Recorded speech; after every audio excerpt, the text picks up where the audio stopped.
Romabii Awolo ichu nyuma kete keje klen kuku ke ashi kuku niji bawo Heshibaa ha maŋnɔyelɔi mo fe mo aba ehishi ahegbe ni yonole eja ke hegbe ko be ni je nyuma mo eje hegbe ni yole ni moto mo hiwole mo fe mo ni kun hegbele na ale ni mo gbeji ano to le etioshi ishiole ni me ni tioshi na kaile ana amakojo mo eja ke lumoine ame ebegbe ha mo ni fie papa shi ha mo ni fie efon shikeji o tao ake nɔyelɔi ahin gbeye aha bole fi mo papa ni o na iji mo yede eja ke ni mo solo jile ye ohewo oni ahin aha bo shikeji o fe fon le shegbeye eja ke je yaka eyen chile shi eji ni mo solo ke owele tolo ni ha ni mo mfu ba mo ni tun o fon jia ni ile no hiwole saka ba ishi je ye ni mo mfu le keke hiwo shi mo he ni le hiwo ene hiwo ni etun oni ahule eja ke ni mo tuji ji ame ni neke so mo na no he ameyo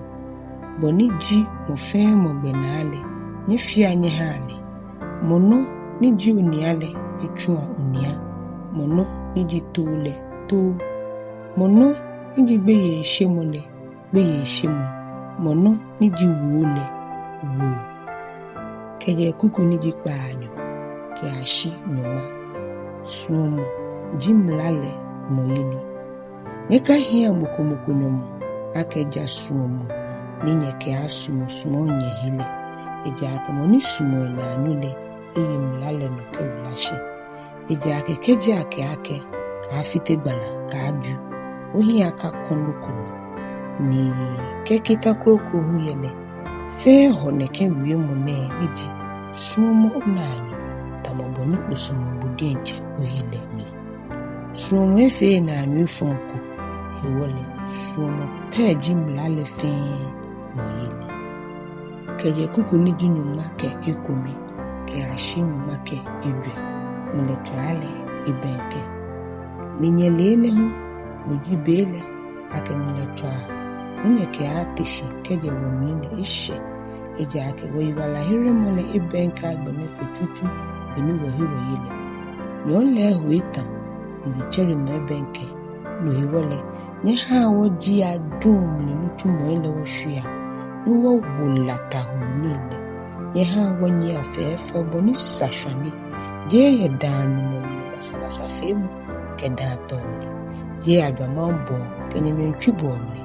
je bei ka wonayeli mni shimonye wanu cho Yesu Kristo tamodama ni nyeka ha helule no dwemole mi cho helule sedi hallelujah Romabii Awolo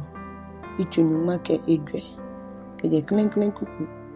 ke ashi kuku niji nyuma ke enyo Kaakojo onyɛmi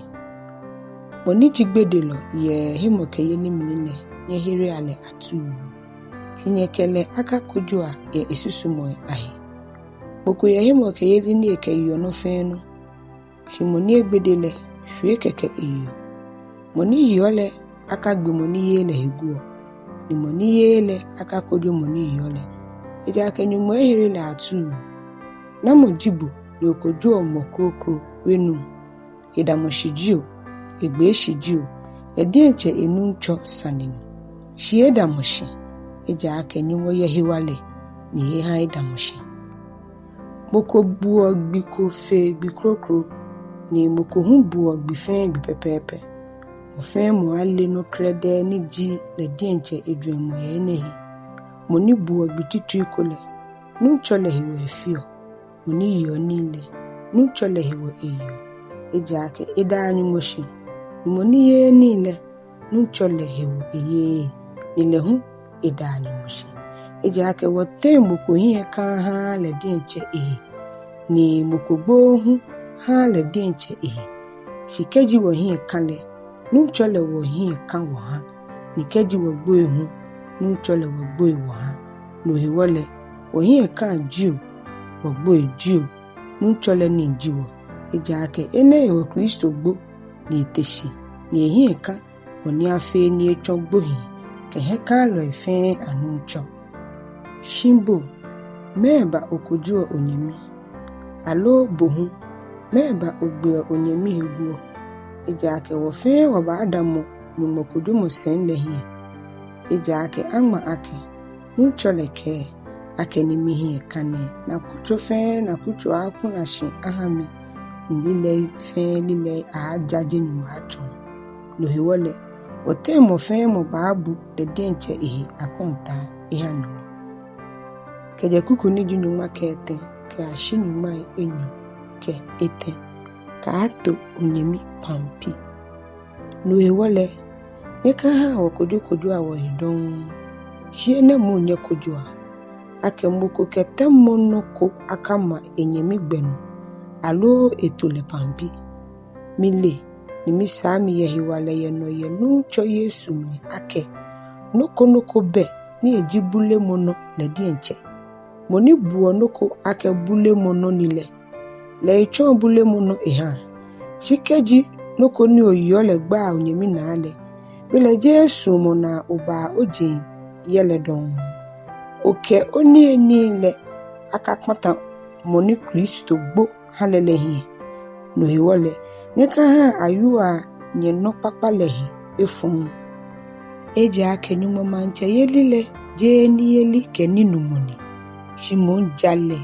ke hejole ke mumo konkro ni mi sheni ni moni somo Kristo yene mamnile ni mona ehichu ijuro ni sagbeme ahihu no hiwole agbene nye ha wotu ahijole nibi ke nibi ni woke ha wona ni me anani amoshimun se ka afite nyumonu chumole ye ni eni kohiwo nibi fe heche ne shikene ejie fon ha gbom ni yo ketuo pampile ehi ake okayelo yansa okanuwai lo lokoni ato onyɛmi pampi bule oyehimo keyeli oketo ohabodi enche ohi yenyumohi ajo moni ekojo le dienche ehi yenuni ebuo ake ehi lemnele shimoni yi etenlele keji eyele eyofo yenyumohi eje ake eje ehimo keyeli mni eye eno feno ni je ehimo keyeli mnile eshani hallelujah.